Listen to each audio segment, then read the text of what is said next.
Hi, I'm Danielle Oberosler, and this is Unordinary Made Ordinary, where we talk about the extraordinary experiences of everyday people. After today's interview, if you would like to continue the conversation about metaphysical topics, feel free to join our private Facebook group of the same name, Unordinary Made Ordinary.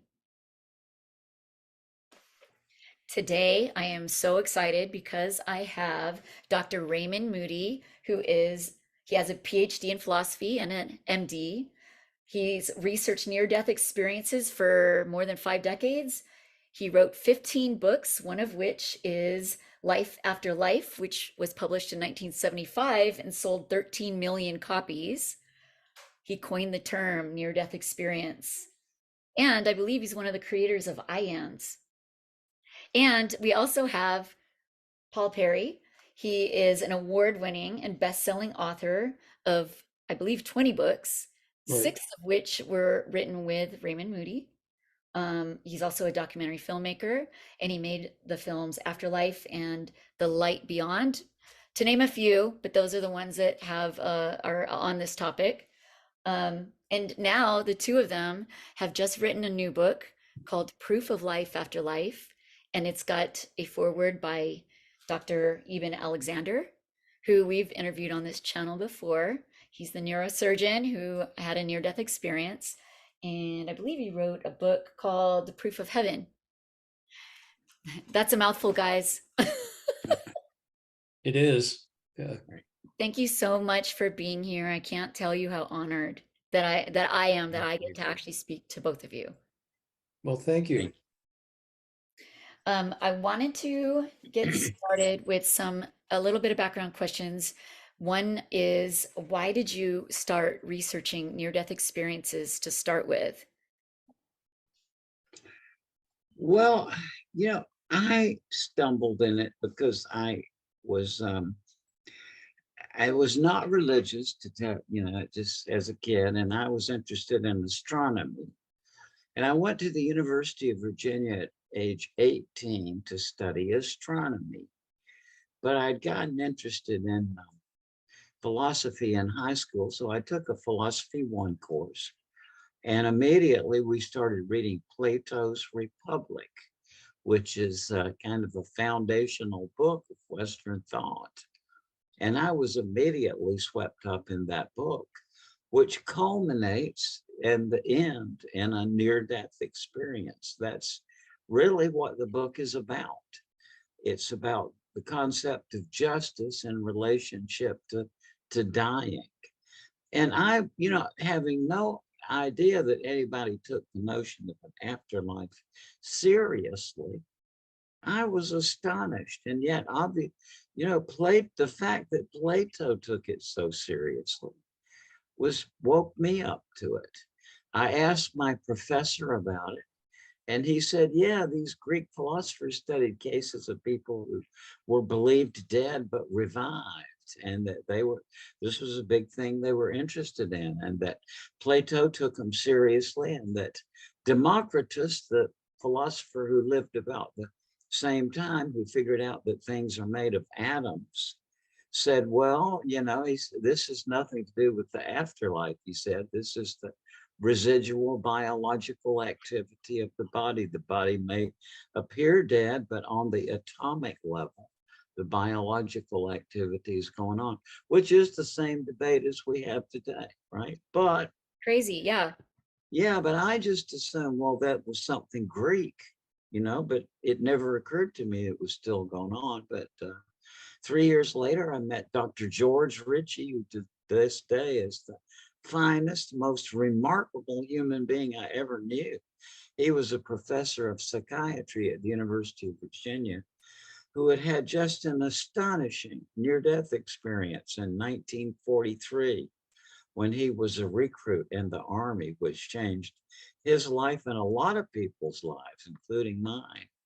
So I listened to George. To make a long story short, I went on, got my PhD in philosophy, began to hear these from my colleagues, professor colleagues, and my students, went on to medical school, continue to hear them. So, all in all, I've interviewed thousands of people who went to the brink of death who had these experiences. And that's how it got started for me.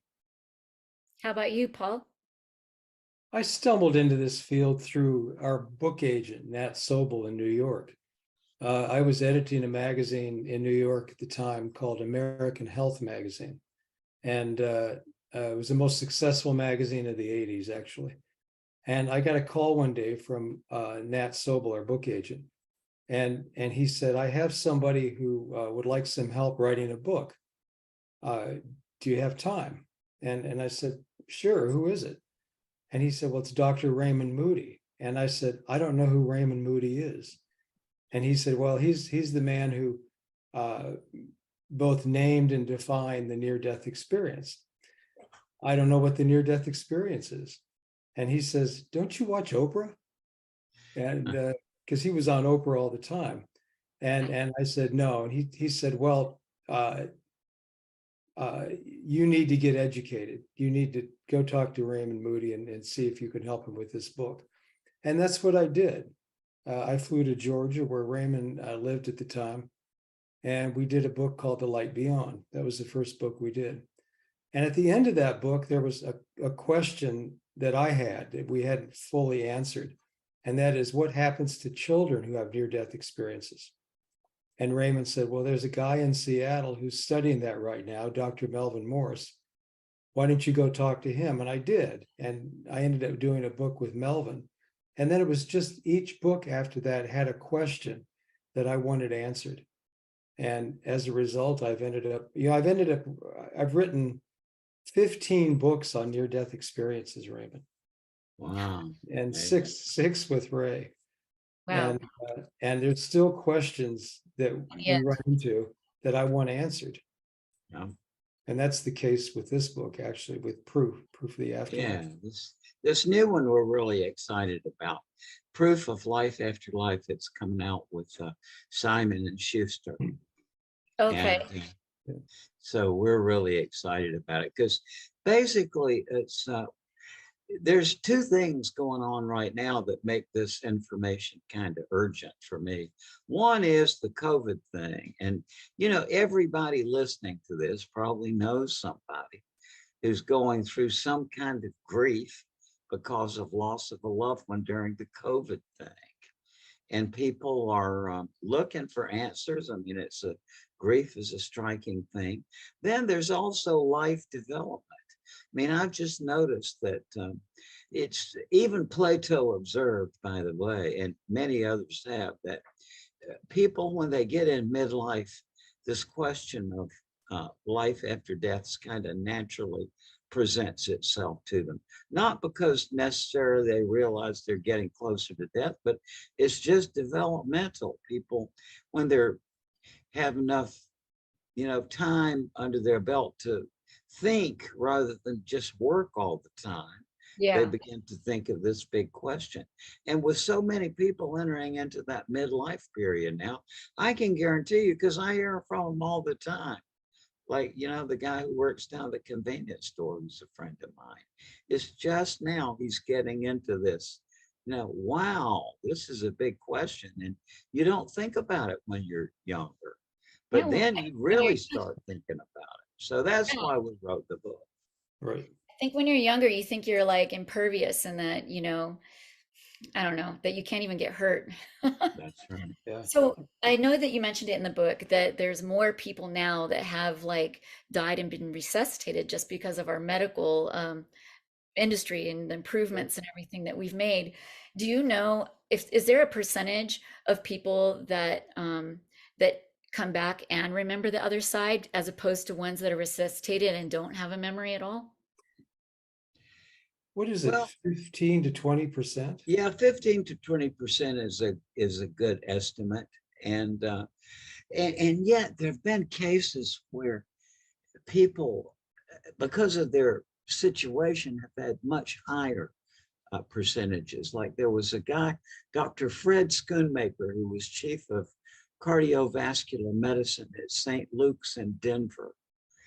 And it happened that he just, one of the first, when he was in medical school at Duke, his professor that he resuscitated.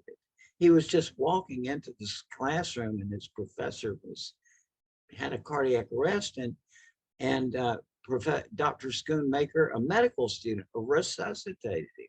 And the doctor had this experience, and he said to Dr. Schoonmaker, he said, "Fred, this is important. You've got to investigate this."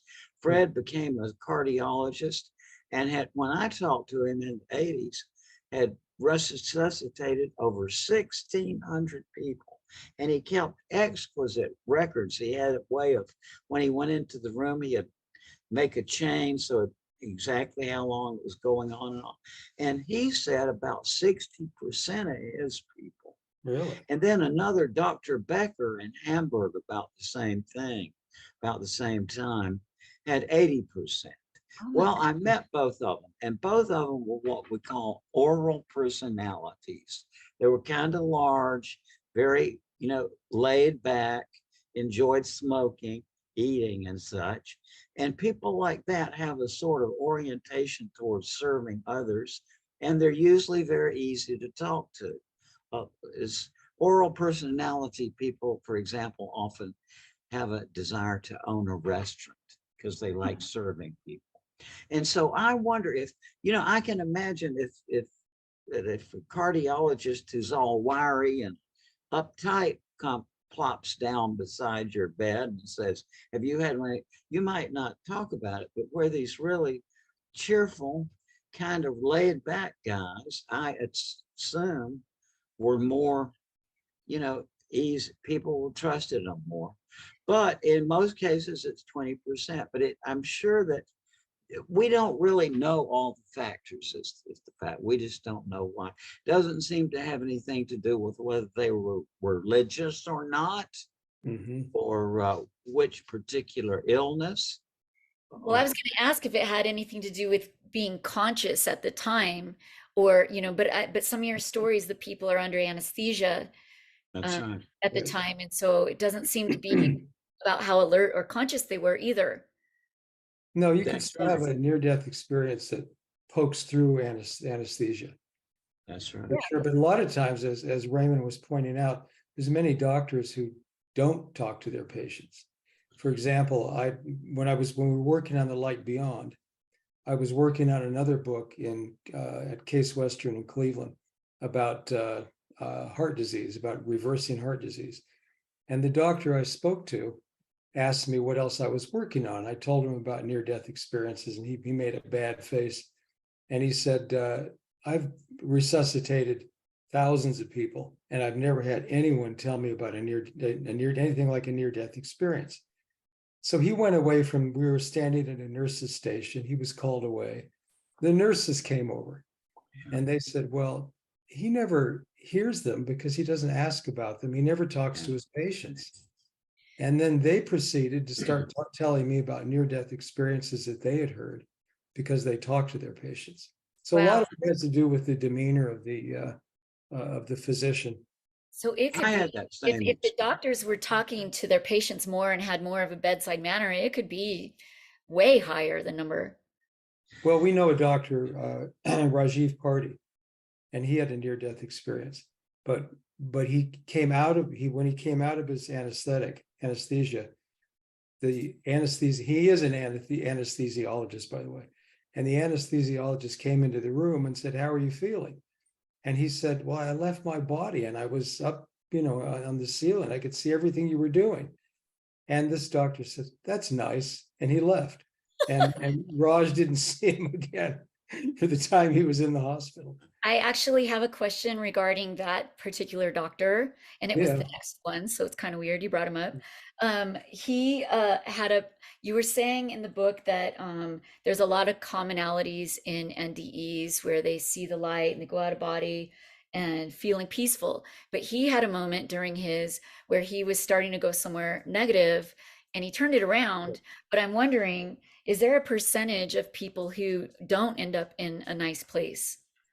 Like, do you know that number? Yeah, yeah. Yeah, there are. It's harder to study them though, because it's such a small number relatively that obviously it's harder to study a small number than a large number. Yeah. But, and also the negative ones, whereas the positive ones seem homogeneous, more or less, the negative ones seem to be spread out all over the place. It's very variegated. Hmm. And it sort of slides away into delirium. It's like people often are delirious around the time of death, and some may hear that as a near-death experience. But Yeah. and then also the one that Dr. Party mentioned, I've heard that too, that at first it's anxiety provoking and scary, and then it turns into something positive. Then there are those who see hellish scenes, but they Okay. are, I mean, it's, in my experience, they're kind of harder to find, or maybe they're just less reluctant to talk about them. You So what I was wondering is, because of the commonalities of the NDEs, do the people experience these commonalities no matter what their culture or religion? Yes. But So they they may, always like see light and they always see tunnels, no matter they're Buddhist, they're Oh, but they may have a different definition. So if a Muslim, for instance, sees a bright light, but they don't see any other, people who see the light often say, well, that's Jesus or that's Muhammad, but it doesn't have any kind of form to it. They just assume that that's what it is. yeah. So there's sometimes a cultural aspect that's tacked onto it. okay. So it was a bright light, it had wisdom in it, it must be Muhammad. What I've heard from people is that because they only have the words from their own religions, and since these experiences are ineffable or indescribable from the beginning, what they say is that these are the words I use because those are the only words I have. But they go on to say that those words are not really adequate to, Right. and it tends to make people more universal in their religious outlook, in my experience. Although I'm sure there are exceptions, but that's. But in some of the studies, people have they've left. Like we have several people in the study I did with Melvin Morse that time. People who left the Christian church and became Catholic because they like the structure that they found in Catholicism, and it's oftentimes the other way, or it's most often people don't go to they don't stay with religion at all. Is it, you find that true, Raymond? Yeah, a lot of people say, they may go on and customarily in their group they are in, but they say it's a different thing, that now that they realize that no religion really has it exactly right, that this transcends any religion, is what people generally say. Okay, well, now let's get into your book. I know you are saying that this is proof of life after life, and that there's a difference between, and the book is about really shared death experiences. Correct. So why don't you describe that, the difference between like why a near-death experience is not proof of life after life? Well, a shared death experience is when a person who is well shares the death experience of a person who is dying. And usually this person is a loved one, but not always. And there are cases in which medical doctors, nurses, things like that, will see these they'll see lights coming out of patients who are dying. They'll see ghostly images of people who are dying coming out of their bodies. But that's a shared death experience because they see an event taking place at the same time a person is dying. A near-death experience is subjective in that it's one person has the near-death experience, and only one person can really describe it and explain it. There's no one else who shares that with them.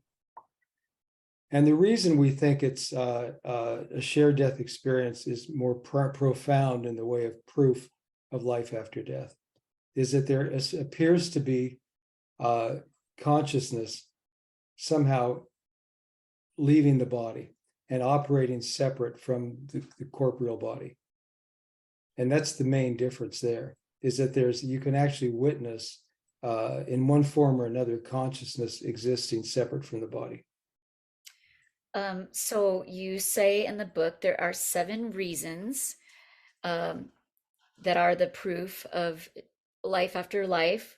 Um, and I'm wondering if the 7 are meant to be like one kind of complete argument, like not one would stand alone maybe as the proof. Hmm, What do you think? Because some of these, like I think for sure, like the out of body, if somebody, number 1 was out of body. right. Um, there are witnesses of the person out of the body. Either that or the person leaves the body and they can leaves their body and can describe what is going on in the room that they've left, or in another room where they can hear a conversation. And that also stands as a shared death experience. Yes, and that was remarkable. And I saw that in the book. Well, what I liked about the book is that you had stories of people, like things that have happened to people, but you also had everything backed up with statistics and research. And it wasn't all just research and it wasn't all just stories. It was kind of Yeah. like going hand in hand, which made it really nice and readable, I felt. Um, what was I going to say? Oh, but the website was it NDERF. The study of 287 out of body experiences were checked for accuracy, and 280 of them were accurate. Yeah. I Well, mean, I mean, that's 97.6%.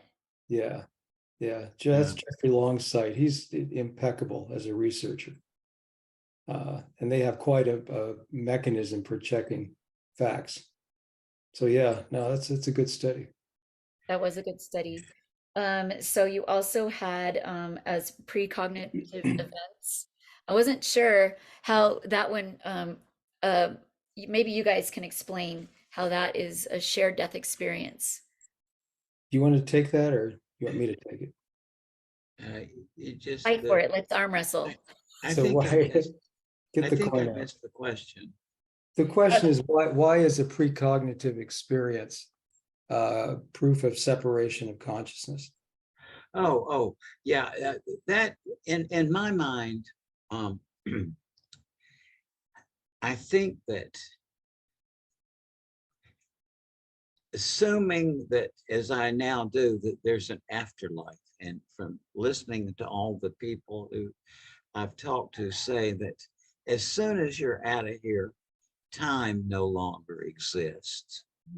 Mm-hmm. So, and since the physical world as we know it is temporal, see, it's the mere fact that consciousness can escape from temporality, you see, indicates that that consciousness can exist outside of the the physical temporal world.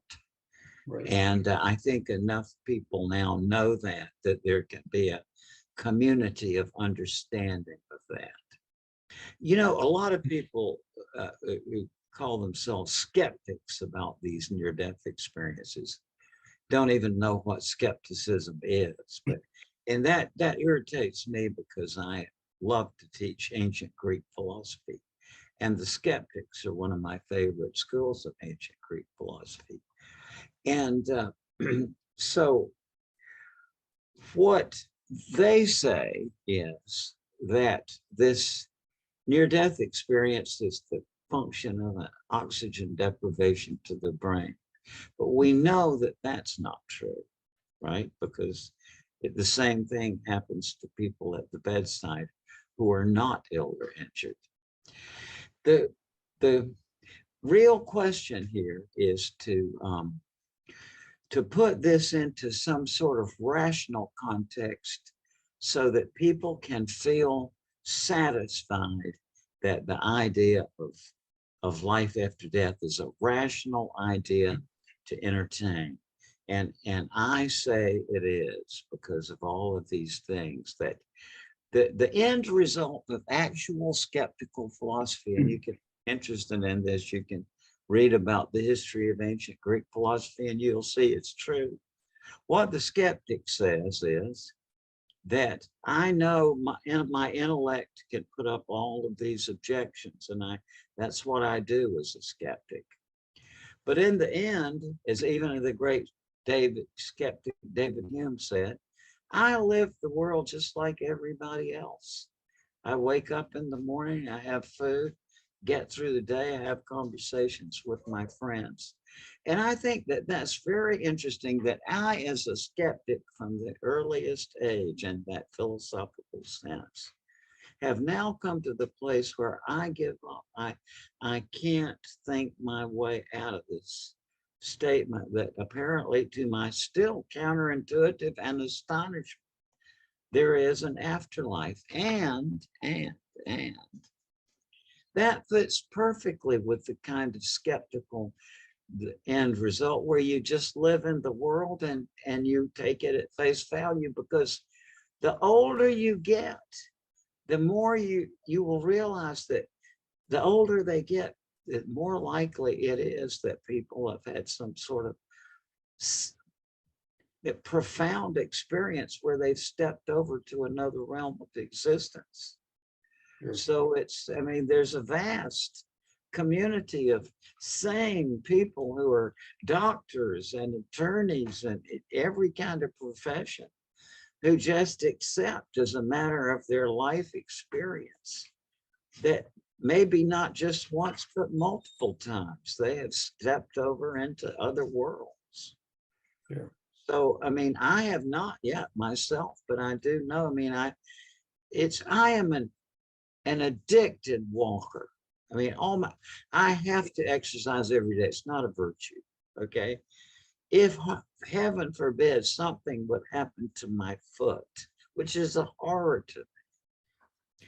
I have a friend, Anthony Chicoria, who is a professor of orthopedic surgery at NYU and a PhD in physiology, just an amazing man, an MD, you know. And Anthony was struck in the neck by a bolt of lightning, had a near-death experience. And he told me, he said, not only is this, he said, this is realer than real. He said, this thing we're in is just an illusion compared to that. And I have a dozen other medical colleagues, friends, who say the same thing. So to me, see, I just have, as personal experience, I have a lot of friends who talk about coming in and out of this other realm. See, so that is perfectly consistent with what skeptics do, is they just look at the world as it is and they say, okay, I'm going on along with it. And, you know, because I think it's sort of a wave of this has come over society worldwide, where people are sort of not just recognizing intellectually that there is this other realm of existence, but that have personally experienced it for themselves and can talk about it with their friends. So yeah, a lot of people have these experiences. They have paranormal experiences like this, and they don't realize, they don't think about them. They just go by and they don't think about them till later. I mean, a good example was years ago when we were writing The Light Beyond. I went out to a Denny's one night with some friends. We had just gone to a movie and wanted to stop by and get movie food. And we were talking about near-death experiences, and there were probably 20 or 30 people in this restaurant. And the people I was with didn't believe them. A couple of them did. So I stood up in the restaurant, talked to people about what a near-death experience was, how many people in this room have had it or have heard of them. And it was out of 25, there were at least 15 who had either had them or were aware of them and didn't know what they were called, or had never told anybody about them because they were a little shy about things like this. That's gone away now. I mean, the shyness about these paranormal experiences has gone away for a variety of reasons, but and people now are very open about talking about them. So you'll see the numbers change. The numbers change, and with the number of people who've had a near-death experience, people will start admitting that they've had them. They won't be concerned anymore about looking strange because they talk about it, because their doctors are talking about it. Doctors have them, their families have them. So all these numbers are going to change in the future. I think Uh, so too. I mean, this is why our channel is called UnOrdinary Made Ordinary. yeah, It's to talk about the unordinary things and make it ordinary by talking about it a lot. yeah, right.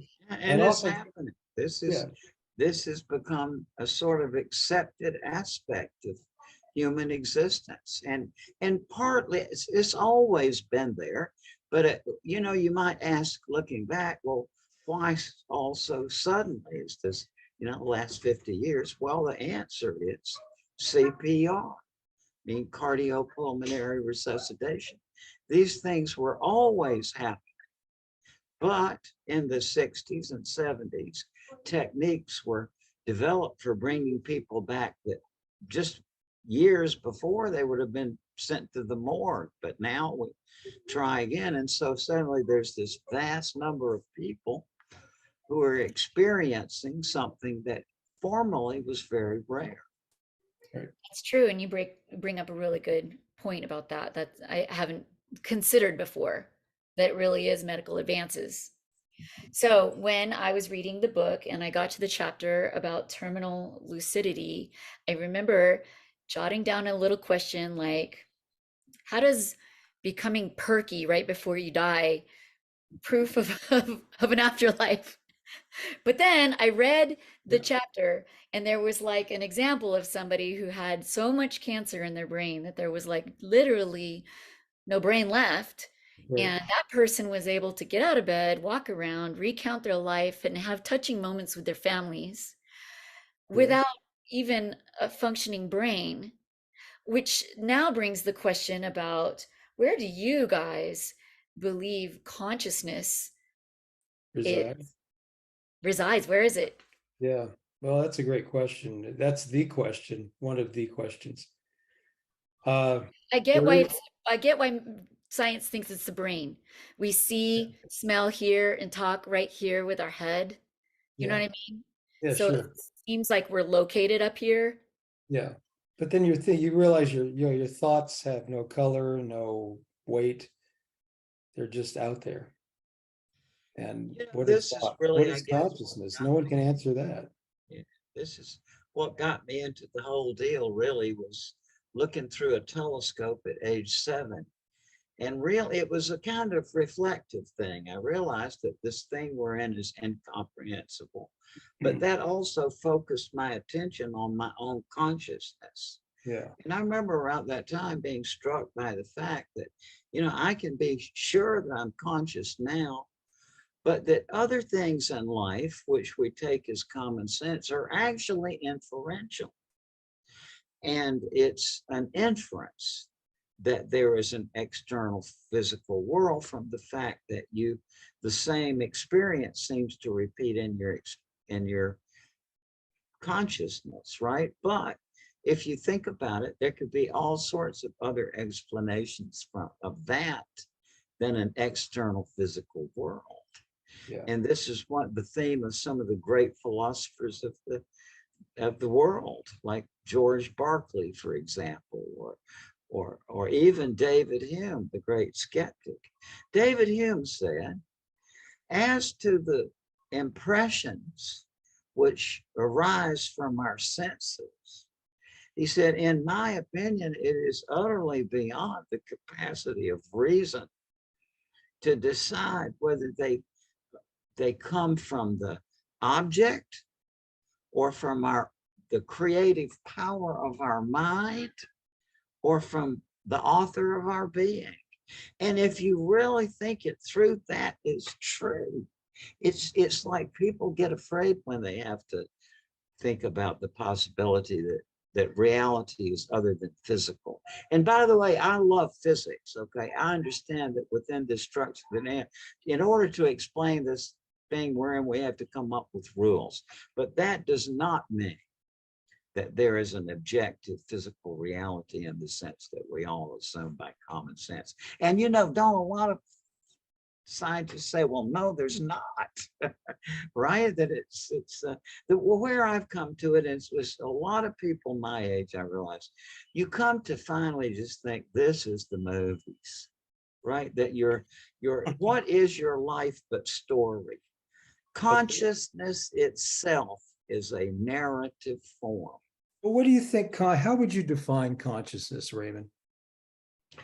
Well, I think it's one of those things. It's like that word proof. One of the ways we use that word proof is when something is so obvious, it doesn't really need a proof, right? That's what just the proof of it is seeing it.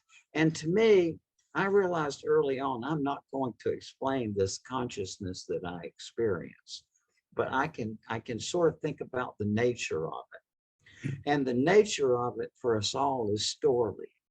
Your consciousness it's like whatever new thing happens to you, you weave it into your continuing life story, right?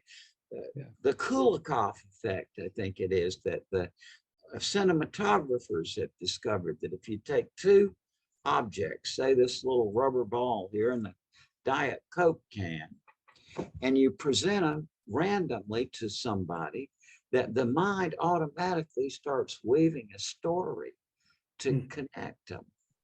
And David Hume, this great skeptic, said he thought the only kind of version of the afterlife that a rational person could entertain would be reincarnation.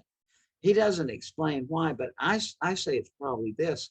Hume was a historian. He was a great historian, and he understood the role of narrative in human consciousness.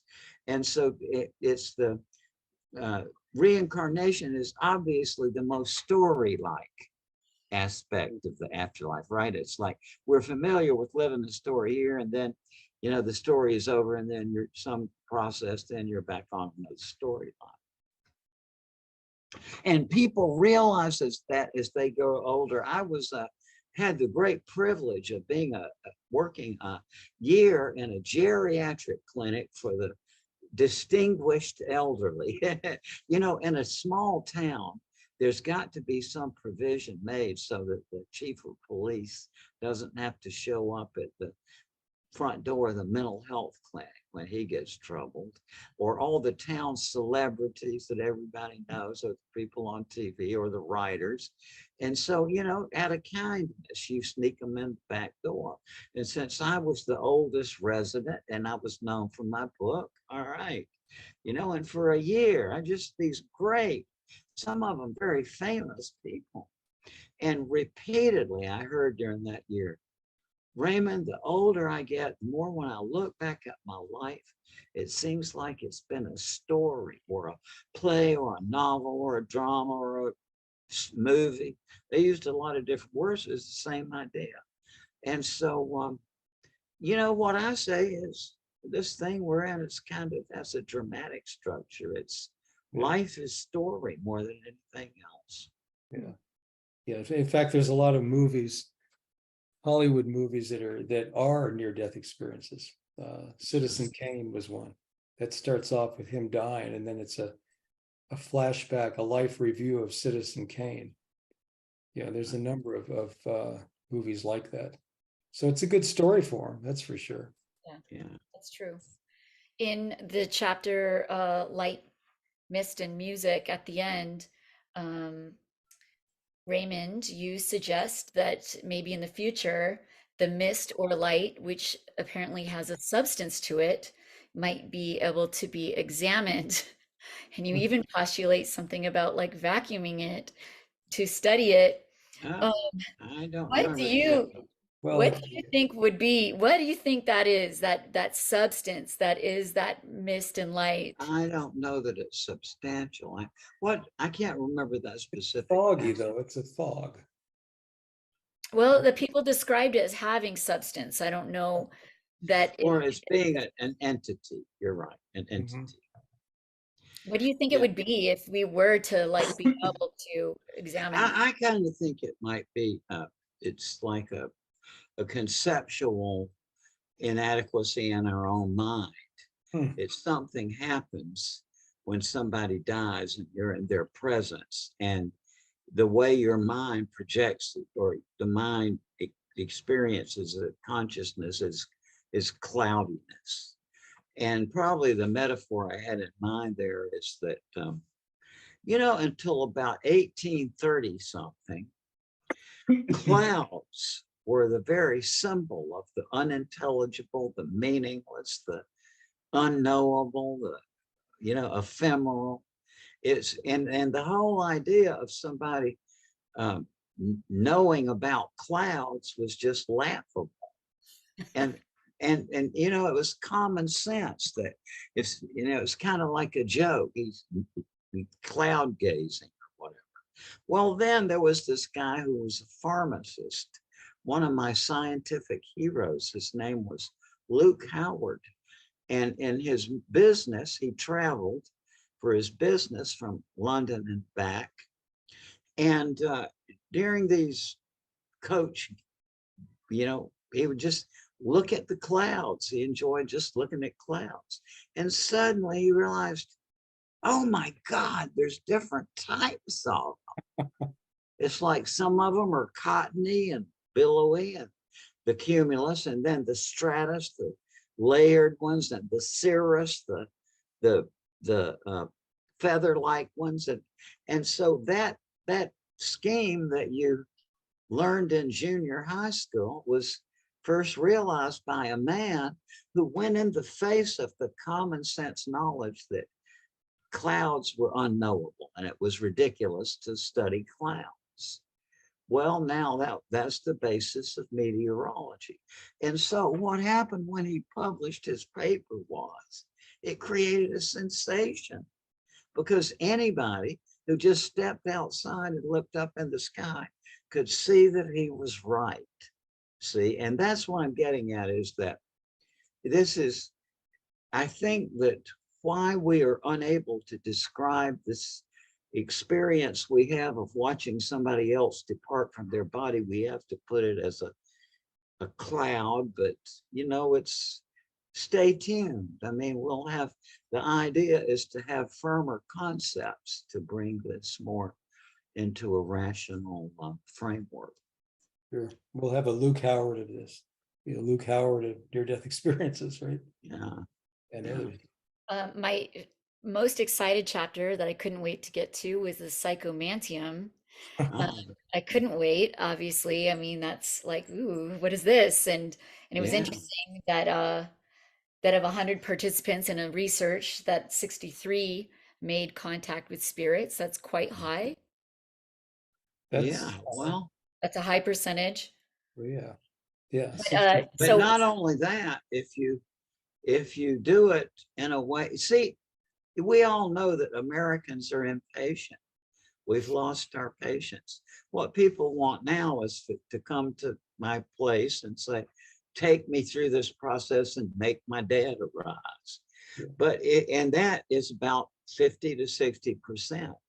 If instead you do it piecemeal, that you go first and you just gaze into a mirror and see if, what happens, and just gradually build it up to putting uh, like a format on it where you're setting to talk to a dead relative or friend, then it works 100% of the time. But it's what it basically, and this is nothing new. One of the strangest things of history to me is, as we all know, that how many people out there you've heard say, well, after a loss of a loved one, if I only had 5 more minutes, like it's an impossibility. But if you go back to ancient Greece, it was a common knowledge, an everyday thing. They had these places called psychomantions, or oracles of the dead. They had various procedures where enabled you to call up the spirits of the dead. And just by studying the ancient Greek documents on this and the archaeological findings, I was able to find out what they were doing. It's like you create an optical clear depth. You can do it with a mirror in a dark room. put a very dim light behind your chair so that the light comes up, fills the room diffusely with light. You position yourself in a position so that when you look into the mirror, you don't see your own reflection. It's very important. You're kind of looking upward. You see an optical depth. And after preparation, which is essentially like talking about the person you want to see and exploring your feelings and thinking about not just the pleasant things, but the hang-ups and in the relationship, is people see this, and it's nothing new. It was well known to the Greeks. The church banned it in the 300s, but up to that time, it was a common Christian experience. This guy from the religion department at Cambridge University years ago wrote me about. He read my book and he said this is that the early Christians did this. He said they called it the bridal chamber, but it was this method to sort of dissolve the veil between the worlds, I guess. It's so interesting. Now you said when you built yours and you wanted to conduct research, that you wouldn't have any subjects with occult ideologies because of it might skew the findings.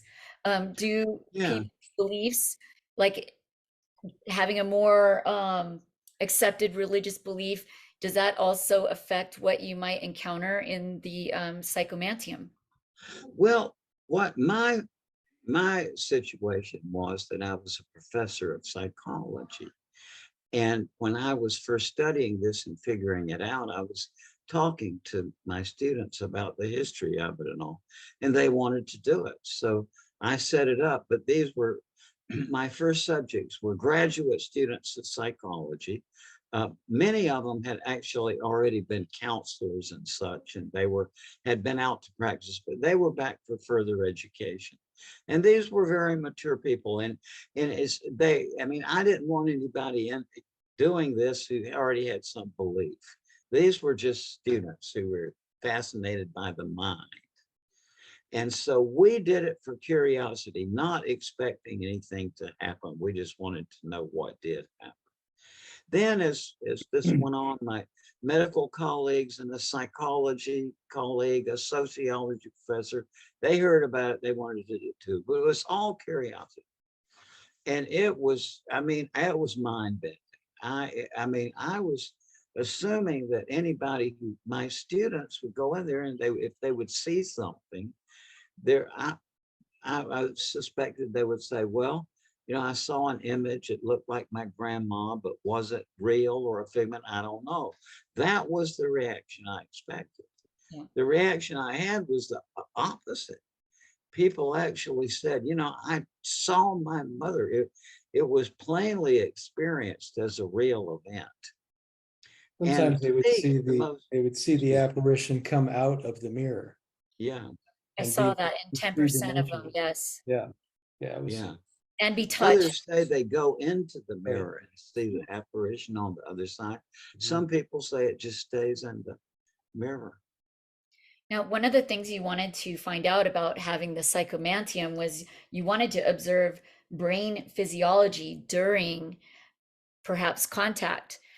Have you ever been able to do that? Were you able to I don't know, put those things on the head and Well, I think maybe somebody did do something like that. I can't remember that. transpersonal psychologist. Yeah, that's right. Can't remember his They name. did. Yes. And yet I will tell you with it, this, the risk of sounding psychotic. I know neurophysiology. I studied it. I studied brains, but consciousness is the real deal. And the brain, I was talking with Eben Alexander just a few years ago, and I said, Eben, the brain in my mind is a projection of consciousness. It's not the other way around. And he said, right on. So you see, consciousness is where it starts. And I don't think the answers to consciousness lie in the brain. Where do you think they lie? Outside the brain?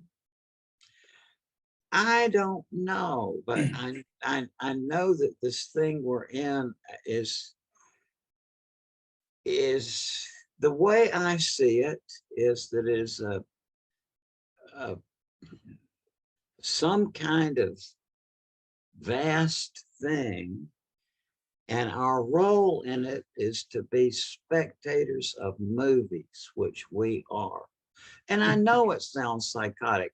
I was down in the Bahamas some years ago, and I said, you know, I've talked about this. And I said, what I've come to is I think that the world is a kind of theater. And the very wise Swami said, yeah, we've come to that same feeling. And a lot of people do. You don't have to be a scientist or a thinker. This is something that comes up naturally with people as they age. I saw it when I was doing geriatric psychiatry. Mhm.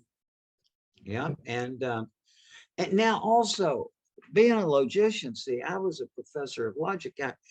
And I realized that some people might listen to what I just said and they might hear it as a logical fallacy. Let me explain. Yeah. Aristotle, who is the founder of logic, wrote a little book on fallacies, the first book on fallacies. And one of the fallacies that he identified is to literalize a metaphor. That is to take something which is really just a metaphor, but you treat it like it's a literal statement.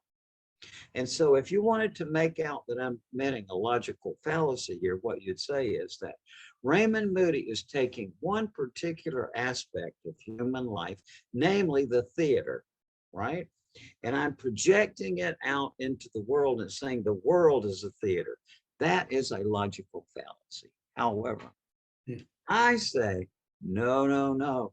It happened the other way around. Let me explain. 600 BC, roughly, okay?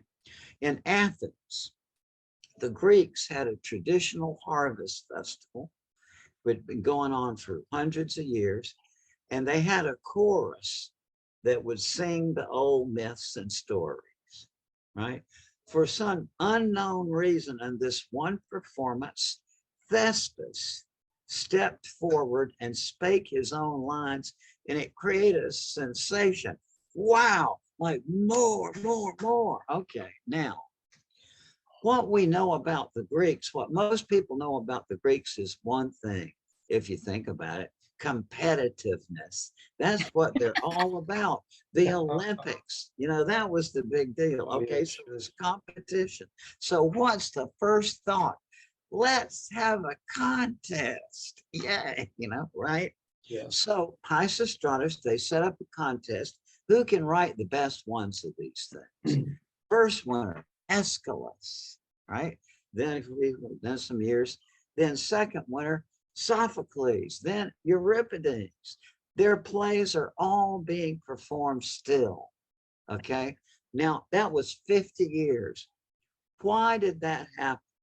Well, because I think what happened was that Aeschylus and folks like that, being very wise, had realized this very fact of life that I've just described, that how as we get older and older, we see that our life has been a story, right? So they said, we can condense this. We can create a flat place here. We can put these on. It's just like when you go into a movie in 2 hours, you can see a life unfold, Yeah. right? Yeah. And so what I'm saying is the theater came about because people, as they grow older, naturally become to realize that their life has been like a play or a movie or a fiction. That's what happens, in my opinion. Hmm. Do you think that the psychomantium is going to be a like a useful tool for studying the afterlife? Well, I do, and I think it would be it, it would be a much more useful tool if it didn't require so much work to get into the right mood. I mean, when Raymond first started the psychomantium, we first started doing it. He on one patient, he would spend sometimes a day and a half trying to get them in the right mood, if you will, to go through the psychomantium, because you have to clear your mind of a lot of the things that nag you on a daily basis.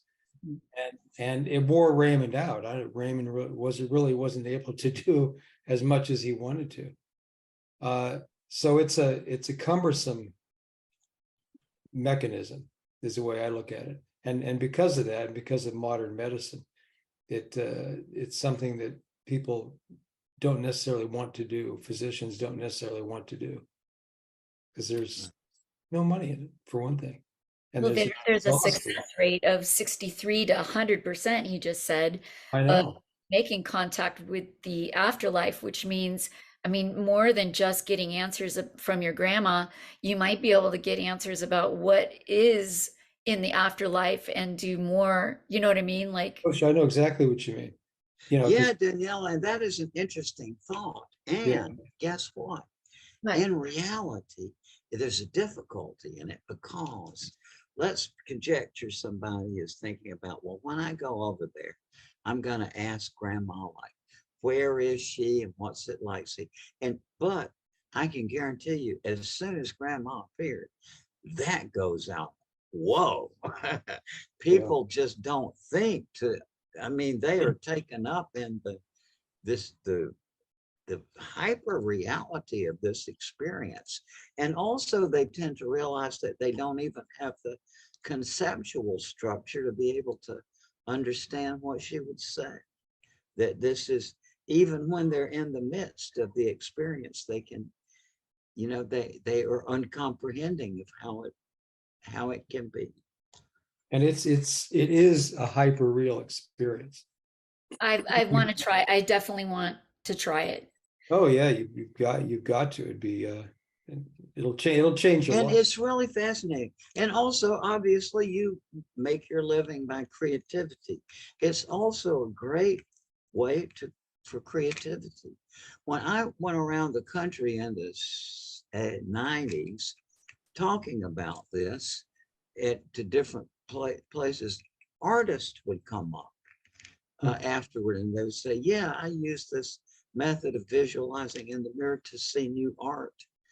And so that it's part of the creative process of many people. Yeah.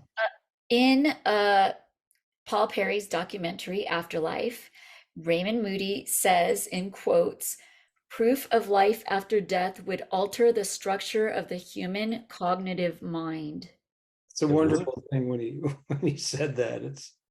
It's very It's true. I absolutely want to true. know how. How do you think it's going to alter the structure of the human cognitive mind? Okay. Well, you know, without being too technical, yeah, I was a professor of philosophy, okay, and in terms of the field of endeavor that is most adequate to discuss the notion of an afterlife is not science in 2023.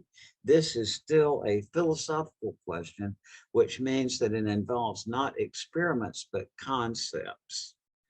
Okay, and so the person who stated this most articulately was the great David Hume, who, for example, greatly influenced Einstein. Einstein talked about the influence that Hume had on him. And Hume, in his essay on the afterlife, said the following thing. And if you follow this through, and the words as I say them, you'll see that he was right. All right. He said, by the mere light of reason, it seems difficult to prove the immortality of the soul. And that is an understatement, right? And then he went on to observe accurately. He said, some new species of logic is required for that purpose, because the logic we have just doesn't work. I want to just get down to the briefness of it. So the idea of an afterlife involves a self-contradiction. And one of the principles of logic is the principle of non-contradiction. So contradictions don't fit into the logic we have, okay? And so he said, some new species of logic is required for that purpose, and some new faculties of the mind that they may enable us to comprehend that logic. And so what he was saying is the cognitive faculties we have are not enough. And he is accurate. You know, when you really think it through, you see Hume was absolutely right. The reasons why he was right were articulated by later logicians, but he was right.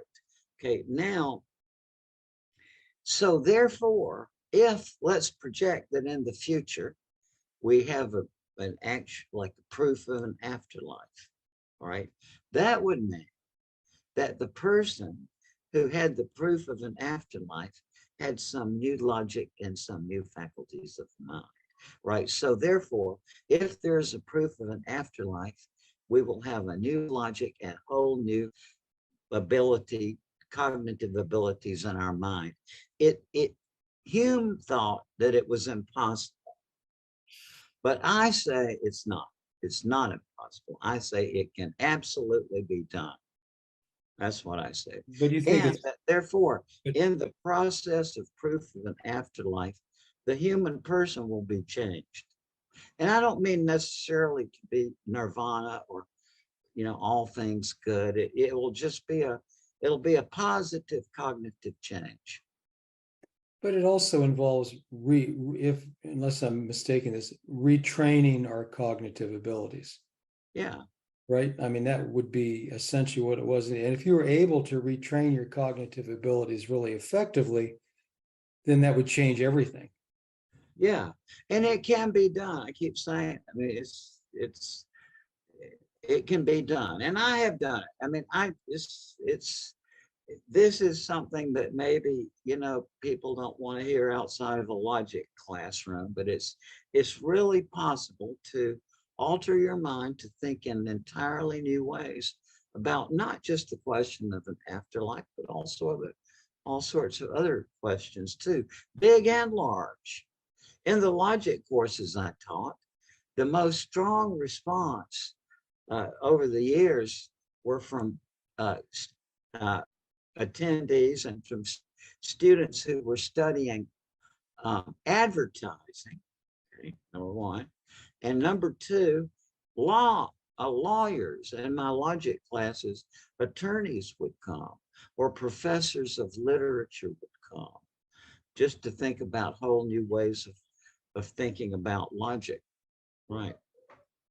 Do you think that having somebody's mind, their cognitive abilities altered, having it expanded to be able to, you know, understand all this, do you think that that would open them up to more experiences of, Absolutely. Yeah. of afterlife, Yeah. of shared death experiences?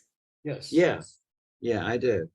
I do. I know because it's years ago, this man came to one of my seminars, then subsequently had a near-death experience, and he came back and he was able to confirm what I had said about what would happen to somebody who had a near-death experience with these new logical principles.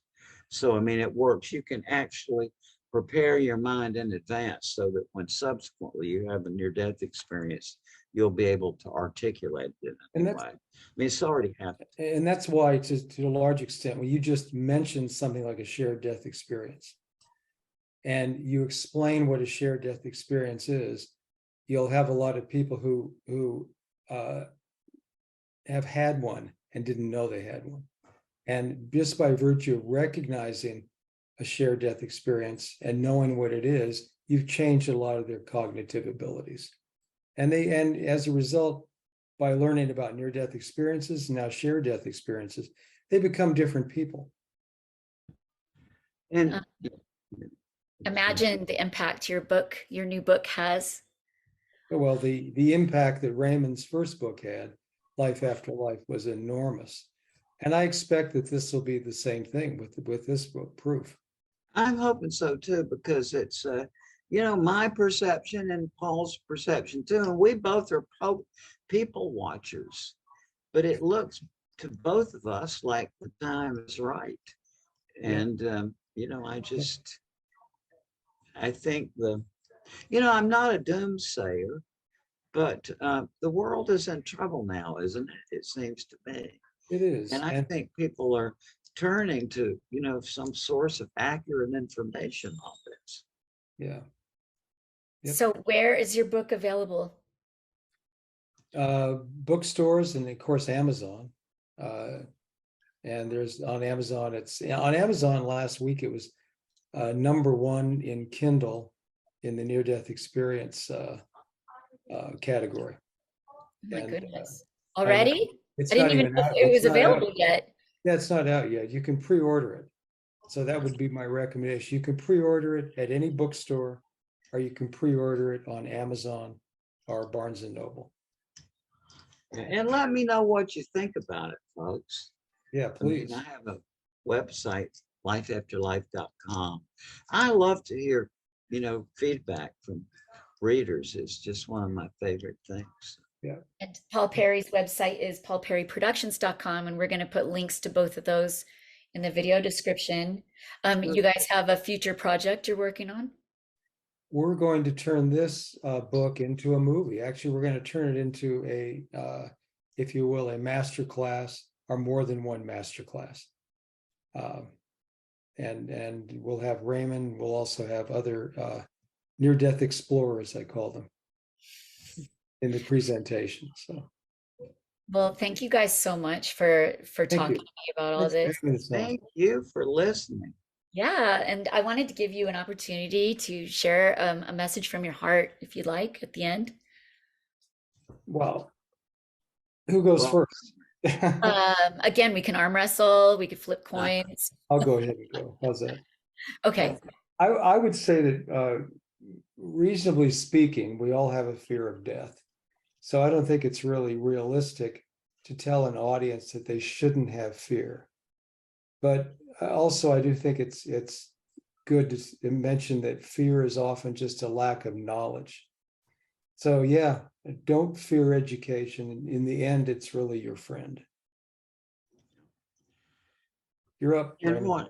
what I would say is that, when I was a kid, I remember hearing that phrase, the happiest life is a life of service to others.